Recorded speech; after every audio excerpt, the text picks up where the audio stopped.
Jan, selamat pagi. Senang sekali hari ini di hari Selasa kita berjumpa kembali dalam Morning Devotion. Bapak Ibu Saudara, kemarin kita sudah belajar dari Roma pasal yang ke-12 ayat yang kedua. Hari ini saya akan meneruskan beberapa hal bagi setiap kita.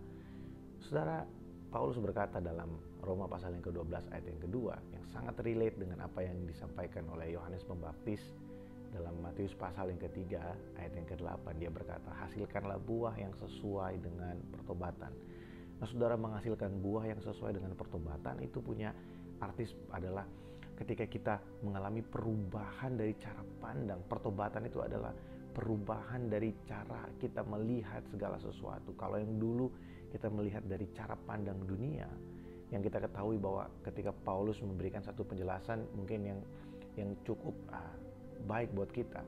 Apa yang dahulu aku anggap sebagai suatu keuntungan, sekarang aku anggap rugi. Bagi orang yang dulu mengalami perubahan cara pandang dalam kehidupan mereka akan melihat bahwa melakukan dosa itu adalah sebuah kebanggaan. Melakukan kesalahan atau dosa yang tidak berkenan kepada Allah itu adalah sebuah prestasi. Nah, saudara pasti pernah berjumpa dengan orang-orang seperti itu, atau orang yang beranggapan bahwa melakukan dosa itu adalah suatu hal yang biasa. Sangat menjunjung tinggi yang namanya kemanusiawian. Ya, biasalah, nama juga manusia, kita melakukan kesalahan, kita penuh dengan dosa. Yes, kita memang manusia yang penuh dengan kelemahan. Tapi kita harus tahu bahwa anugerah Allah yang bekerja di dalam kita itu memberikan kita kemampuan melepaskan kita dari setiap kutuk, sehingga kita tidak perlu lagi untuk hidup mengikuti setiap keinginan-keinginan dari dosa. Nah, saudara, Paulus berkata, janganlah kamu menjadi serupa dengan dunia ini, tapi berubahlah oleh pembaharuan budimu. Janganlah kamu setuju dengan nilai-nilai yang ada di dalam dunia. Janganlah kamu setuju dengan bagaimana cara orang dunia ini berpandangan akan segala sesuatu, tapi berubahlah oleh pembaharuan budimu. Kamu harus berubah dari cara kamu memandang segala sesuatu, sehingga kamu tahu kehendak Allah dalam kehidupanmu. Nah, saudara, di sini dikatakan, kalau saudara baca ayatnya di situ, ya, kehendak Allah (2). Dia menjelaskan sesuatu di situ.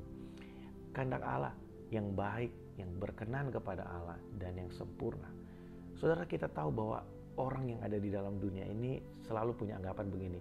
Ya, yang penting dia mah orangnya baik. Yang penting niat kita adalah niat yang baik. Tapi buat kita orang percaya, ketika kita mengalami perubahan secara cara pandang kita, perubahan paradigma kita terjadi terhadap sesuatu, maka standar kita bukan lagi yang baik, tapi yang berkenan kepada Allah. Saudara, dari sini kita memahami bahwa tidak semua yang baik itu berkenan di hadapan Allah, dan tidak semua yang berkenan di hadapan Allah itu sempurna.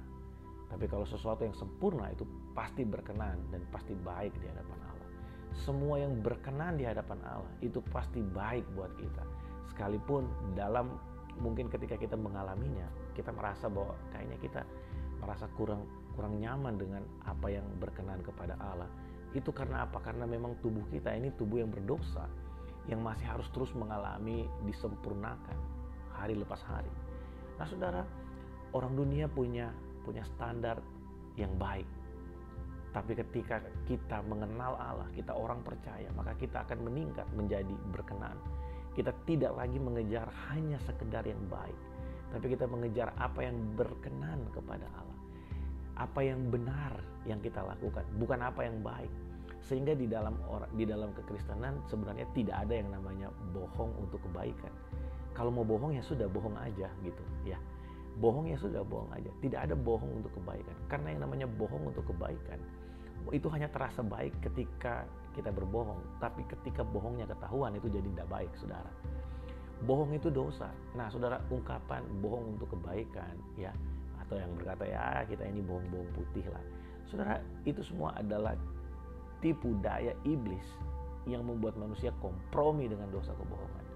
Saudara, kalau kita memang berbohong, ya akui saja saya berbohong. Udah, gak usah bilang saya berbohong demi kebaikan, karena tidak ada kebaikan, nanti tidak ada kebohongan yang sifatnya baik. Baik mungkin pada saat kita melontarkannya, saat kita berbohong itu mungkin kita bisa dalam beberapa waktu keadaannya aman. Tapi ketika kebohongan itu terbongkar, saudara tahu apa yang akan terjadi ya. Semua yang dikatakan bohong untuk kebaikan itu akan berubah menjadi bencana, saudara. Nah, kita memahami di sini bahwa orang benar, orang percaya, kita umat pilihan Allah harusnya mengalami cara pandang yang berubah, sehingga kita tidak lagi melihat segala sesuatu hanya mengejar apa yang baik. Tapi kita harus terus mengalami perubahan dalam pengenalan akan Tuhan, sehingga kita mengejar apa yang berkenan kepada Allah. Dan bahkan kita akan dibawa untuk kita mengalami rencana Allah yang sempurna dalam kehidupan kita. Saya bersyukur karena dalam Alkitab kata sempurna di situ sama dengan kata yang digunakan oleh Yesus ketika dia berkata, kamu harus sempurna seperti Bapamu yang di sorga adalah sempurna. Kata itu adalah teleios. Saudara, kata teleios ini bukanlah sesuatu yang langsung terjadi. Teleios ini berbicara tentang satu proses pendewasaan, mature, sehingga bisa dikatakan begini, kehendak Allah dalam kehidupan kita adalah untuk kita terus mengalami perubahan dalam paradigma kita.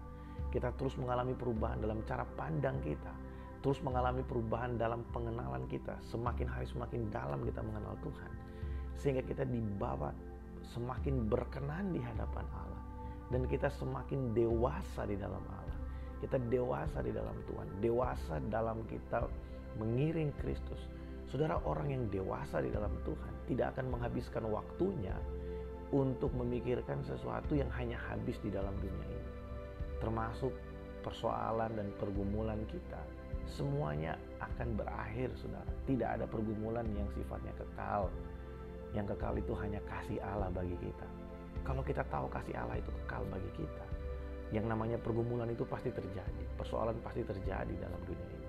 Cara pandang kita berubah, sehingga kita tidak habiskan waktu terlalu banyak untuk menyesali diri, untuk kita memikirkan sesuatu yang kita mengejar sesuatu yang sia-sia yang hanya habis di dalam dunia ini. Tapi kita akan berpikir dari semua yang ada di dalam hidup kita di dunia ini, dari pekerjaan kita, dari bisnis kita, dari sekolah kita, dari pelayanan kita, apa yang bisa kita lakukan supaya kebenaran Allah, supaya kerajaannya ditegakkan di muka bumi. Saudara, Tuhan mau kita mengalami metanoia, perubahan dalam cara pandang kita. Itu yang dibahasakan, perubahan akal budi kita. Matius 3 ayat yang ke-8 dikatakan, hasilkanlah buah yang sesuai dengan pertobatan, dengan perubahan cara kita melihat segala sesuatu. Bukan lagi mengejar hanya apa yang baik, tapi kita mengejar apa yang berkenan kepada Allah.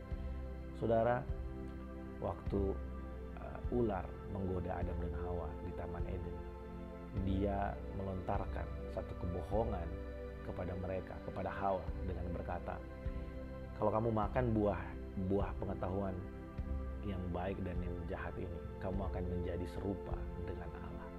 Sudah tahu apa yang dia lakukan?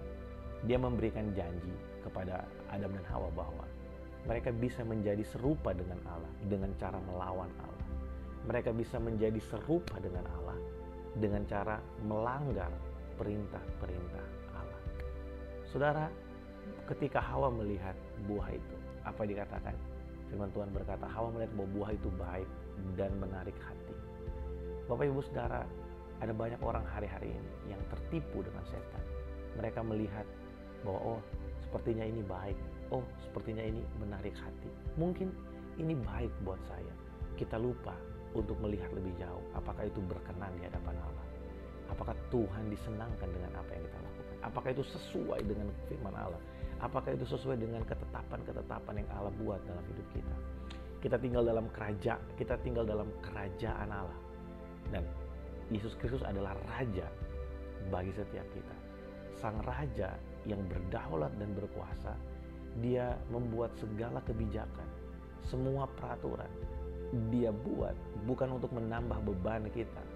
Dia buat semua ketetapan-ketetapan itu, semua kebijakan-kebijakan itu untuk mendatangkan kesejahteraan bagi setiap umat yang ada di dalam kerajaan. Apalagi saya dan saudara adalah anak-anak Allah. Mari kita terus bertumbuh ke arah Kristus. Mari kita terus mengalami perubahan dalam cara pandang kita, sehingga kita tidak lagi menghabiskan waktu untuk memikirkan apa yang sementara, tapi kita membawa diri kita untuk kita melihat apa yang berkenan di hadapan Allah dan yang sempurna di hadapan Allah. Tuhan Yesus memberkati setiap kita.